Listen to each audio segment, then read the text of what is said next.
Olá, meus queridos irmãos, a paz do Senhor. Que bom que nós estamos aqui para mais uma pré-aula da nossa escola bíblica. Eu me chamo Márcio, sou professor de escola bíblica e nós publicamos aqui neste canal uma série de estudos bíblicos e também dinâmicas para todos aqueles que amam estudar a palavra de Deus. Seja muito bem-vindo se você chegou aqui pela primeira vez, tá bom? Quero fazer um convite, te convidar a se inscrever no canal, né, a curtir os nossos vídeos, a compartilhar, a ajudar-nos a chegar mais longe com esses conteúdos que transformam vidas, tá bom? Nesta oportunidade, nós publicaremos aqui a lição número 3 da classe de juvenis, que vai tratar do tema Entendendo o Novo Testamento. O texto principal está em 2 Pedro, capítulo 1, verso 21, que diz: porque a profecia nunca foi produzida por vontade do homem algum, mas os homens santos de Deus falaram inspirados pelo Espírito Santo.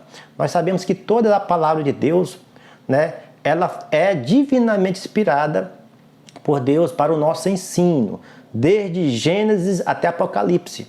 No trimestre passado, nós estudamos sobre o Antigo Testamento, fizemos uma viagem sobre o Antigo Testamento, né? E agora, neste trimestre, no segundo trimestre de 2022, nós estamos fazendo uma viagem agora, conhecendo mais o Segundo Testamento, né? O Segundo Testamento que começa por Mateus e termina no livro de Apocalipse. E com isso, né, nós entendemos que o Senhor continua a falar conosco, né? Hebreus 11:1 vai dizer que no princípio ele falou com os pais, mas nos últimos dias ele falou através do seu Filho, através de Jesus Cristo. E o livro de Mateus é o primeiro livro, né, do Segundo Testamento, do Novo Testamento, a qual nós iremos então aprender melhor sobre esses livros que fazem a composição do Segundo Testamento, tá bom? A leitura bíblica em classe está em 2 Pedro 1, 16 a 21, Romanos 15, 4 a 6 e Apocalipse capítulo 21, verso 5 até o verso 7. Eu gosto sempre de falar aqui para os irmãos, né, professores, fazerem a leitura bíblica em classe com seus alunos separados, né, na sua sala de aula, separado, porque muitas das vezes é feita a leitura com os adultos, né, na igreja de modo geral. Mas separadamente faça essa leitura com seus alunos para que eles possam entender melhor aquilo que será aplicado nas nossas lições, tá bom? Ponto número 1 dessa lição vai tratar sobre os evangelhos. A palavra evangelho origina-se do grego euangélio, que significa boa notícia, boas novas. A palavra evangelho, ela vem do grego, né, que tem esse significado de boa notícia e boas novas. Por quê? Porque o Evangelho é do nosso Senhor e Salvador Jesus Cristo. É do nosso Senhor e Salvador, né, Jesus, que, né, mediante ele iria vivendo a sua vida, ao longo do tempo, houve-se então a necessidade deste Evangelho ser escrito para que ninguém perda aquilo que Jesus Cristo ensinou, né, o testemunho, os seus milagres, aquilo que ele fez, mediante a sua sociedade da época, para poder impactar o mundo, para poder impactar todas as nações.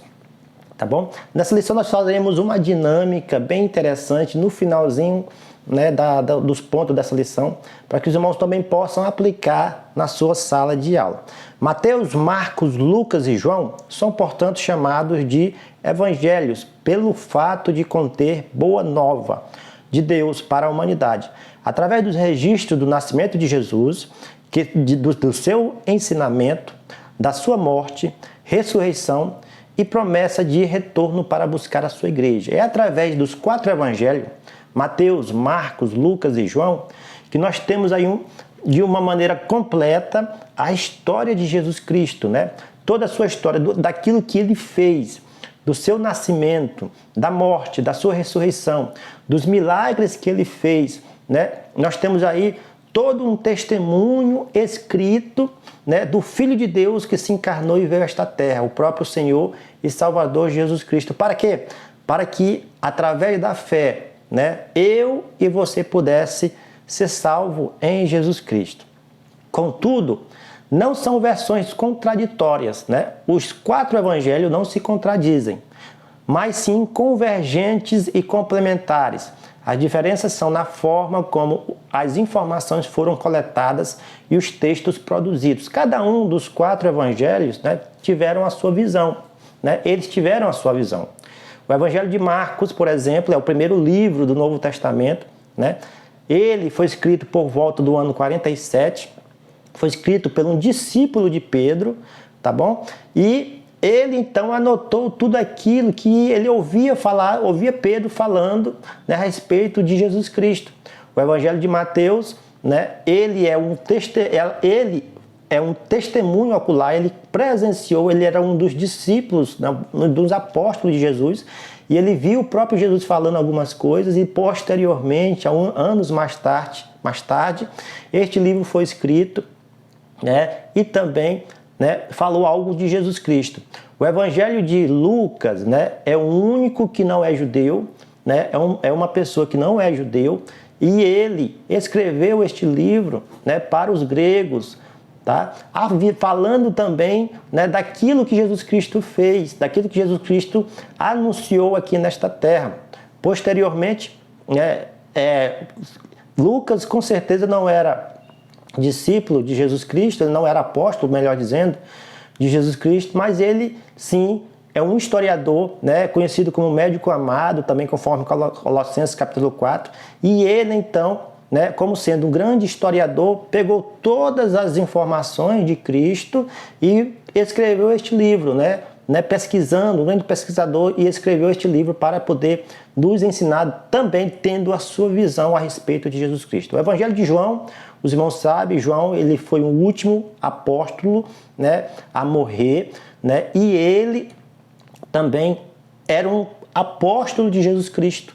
E ele foi uma testemunha ocular. Ele viu Jesus Cristo indo aos céus, ele viu Jesus Cristo sendo crucificado, ele estava com a mãe de Jesus Cristo no momento da crucificação, ele acompanhou toda a trajetória de Jesus, né? E consequentemente, anos mais tarde, há quem diga que esse livro foi escrito por volta do ano 80, 90 depois de Cristo, e ele também foi uma testemunha e escreveu também este livro, né?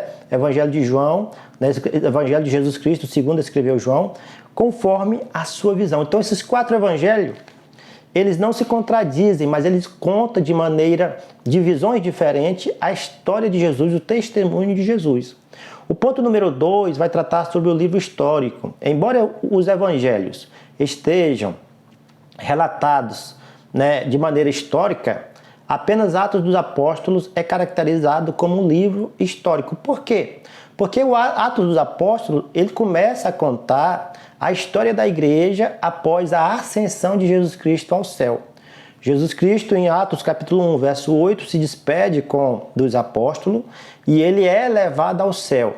No momento em que ele é levado ao céu, aparecem 2 anjos, 2 varões, e fala ali para os apóstolos, dizendo, para os apóstolos, né, e para toda aquela multidão que estava com ele, contemplando o momento da sua ida ao céu. E fala para ele o seguinte: esse mesmo Jesus que vocês viram ir ao céu, um dia ele voltará. Da mesma forma, ele voltará. Ou seja, a promessa dos evangelhos, né, a respeito da volta de Jesus se concretiza também em Atos dos Apóstolos, que é o único livro conhecido como livro histórico do Novo Testamento. O livro do Atos dos Apóstolos também, ele é conhecido como um livro histórico por causa que ele fala da igreja, do início da igreja de Jesus Cristo, do desenvolvimento da igreja de Jesus Cristo.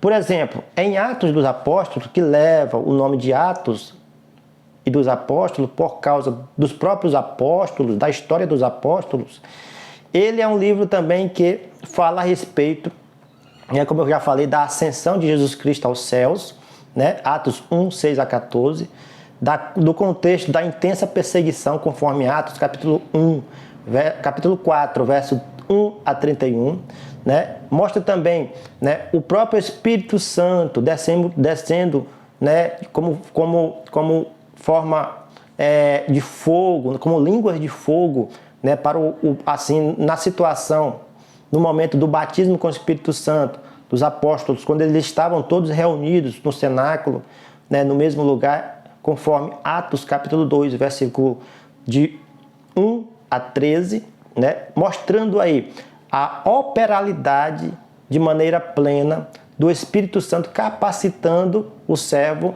né, a anunciar e fazer a obra de Deus. Também Atos dos Apóstolos mostra também o momento em que Estevão foi apedrejado, né? Estevão sofreu o apedrejamento conforme Atos capítulo 6, verso 8 a 15. Também mostra também a morte de Ananias e Safira por ter mentido para o Espírito Santo, né? Conforme Atos 5, 1 e 11. Também Atos dos Apóstolos começa então ali, né, é colocada ali a instituição, né, dos diáconos do Senhor, conforme Atos 6, 1 a 7. Ali também mostra também aonde é anunciado a pregação que impactou e que trouxe o maior membro de números de fiéis para a igreja, conforme Atos capítulo 2, verso 14, né, e 41, conforme, né, a palavra de Deus nos fala que o apóstolo Pedro se levanta, anuncia Jesus e 3.000 almas se convertem. Ele anuncia de novo algum tempo depois e 5.000 almas se convertem. Só com a pregação de Pedro, 8.000 pessoas, né, aceitam a Jesus, se convertem a Jesus Cristo, e isto está registrado também em Atos dos Apóstolos. Capítulo 3, ponto número 3, vai tratar sobre as epístolas. Epístolas são cartas, né? Assim são chamadas as 21 cartas dos 27 livros do Novo Testamento. Os irmãos sabem que o Novo Testamento tem 27 livros e só no Novo Testamento, né, tem 21 livros que são denominados ali como epístolas, né, que são epístolas que são cartas enviadas para as igrejas no intuito de instruir, no intuito de capacitar, no intuito de, né, coordenar os livros, né, que foram enviados, as cartas que foram enviadas, foi no intuito de encorajar a igreja, né, de fazer com que a igreja tenha coragem de passar pelas perseguições, né. Tudo isso, todos esses livros, foi no intuito de ensinar e de fazer com que a igreja possa avançar e não perder a sua esperança de vista, não perder a sua esperança no Salvador e no Senhor e Salvador Jesus Cristo. Estas cartas também, ela fala da vinda do Espírito Santo, da pregação do Evangelho, né, em Jerusalém, na Judéia, Samaria e no mundo gentil, né. Os irmãos sabem que o apóstolo Paulo foi o maior pregador, né, podemos dizer assim, do Novo Testamento, a qual só no Novo Testamento ele escreve 13 cartas para poder aconselhar a igreja, para poder fazer com que a igreja se fortaleça e não perca a sua esperança. E nessas cartas também fala que a igreja não poderia ficar somente em Jerusalém e Samaria, mas tinha que pregar por todo mundo. Foi isso também que Jesus Cristo falou, que deveríamos também anunciar o evangelho não somente em um lugar, mas em todos os lugares. Quarto ponto dessa lição vai tratar sobre o livro profético. O único livro profético do Novo Testamento é o livro de Apocalipse. É um livro que tem muitas simbologias, é um livro que, embora no início da sua leitura muitos têm medo, começam a ter medo, porque é um livro que fala também do juízo de Deus, porém é um livro também que fala das promessas do Senhor para com a sua igreja, da vitória da igreja, né, contra o reino das trevas, contra o mal, e a igreja triunfa, né, que este livro fala. O livro de Apocalipse foi escrito por João, né? João estava preso na ilha de Patmos, e nesta ilha de Patmos ele tem uma revelação, ele tem uma visão da parte do próprio Senhor Jesus Cristo, a qual ele vê Jesus Cristo reinando, combatendo o mal, né? O próprio Deus dando autoridade a Jesus Cristo, o sangue do Cordeiro cobrindo todo o povo, os redimidos de Cristo sendo vitoriosos na batalha contra o mal. Neste livro também, conforme eu falei para os irmãos, é um livro cheio de revelações e fala dessa guerra entre o bem e o mal. Fala da besta que submerge do mar e da besta que submerge da terra, conforme Apocalipse capítulo 13.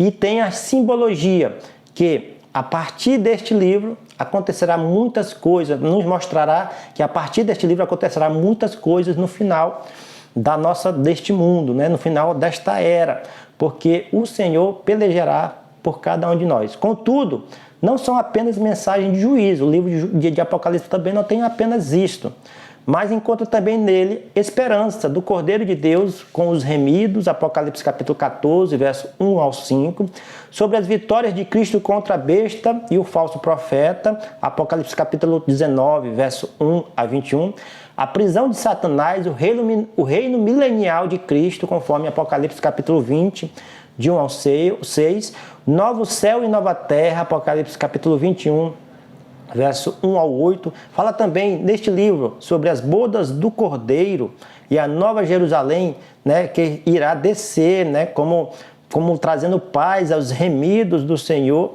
e faz com que os remidos do Senhor perseverem ainda até o fim, conforme Apocalipse capítulo 21, 9 e 27. Então, como vemos aqui, meus queridos irmãos, o livro de Apocalipse, que é o único livro profético do Novo Testamento, este livro também traz várias revelações de vitória, de esperança para a Igreja de Deus. Nós estaremos juntos, né, com o Senhor, apenas com a nossa perseverança na fé. Perseverando na fé, nós alcançaremos o céu de glória. Tá bom, meus queridos irmãos?